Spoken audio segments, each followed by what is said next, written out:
Here's my project for this weekend. I'm going to make a little homemade peanut butter.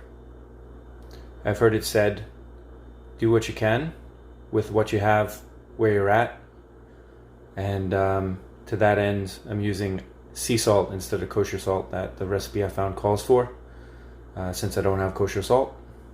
And it calls for some dates to give it a little bit of sweetness. Probably not going to use too much of that, but let's see how it turns out. So I have 2 cups of shelled roasted peanuts, a pinch of salt, and 3 dates. I've seen recommendations both ways on the peanuts, whether to use the skins or not to use the skins. It's been suggested that adding the skins will increase the bitterness, but I don't find the peanut skins that bitter. When I eat roasted peanuts, I tend to eat them and the skins as well. And maybe the dates will add a little bit of sweetness to offset the bitterness.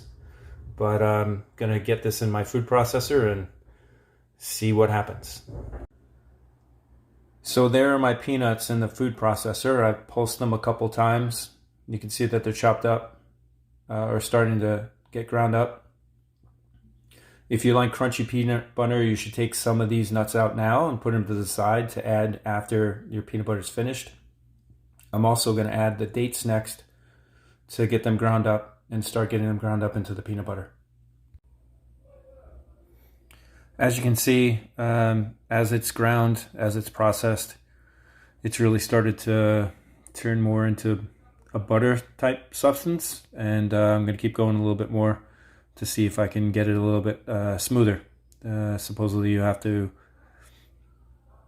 grind it for a bit to get it to the smoothness you prefer. And after about 5 minutes of processing on levels 1 and 2, you have a decent creamy peanut butter. I wound up processing the entire bag of peanuts that I had, which is about 20 ounces or 567 grams. And then in the end, I put some of the first chopped peanuts that I had created when I first started the process on top and in the middle of the jar. I had an old empty peanut butter jar, so I just refilled it with my homemade peanut butter, which will go in the fridge. And here's the true test. Let's see how it tastes.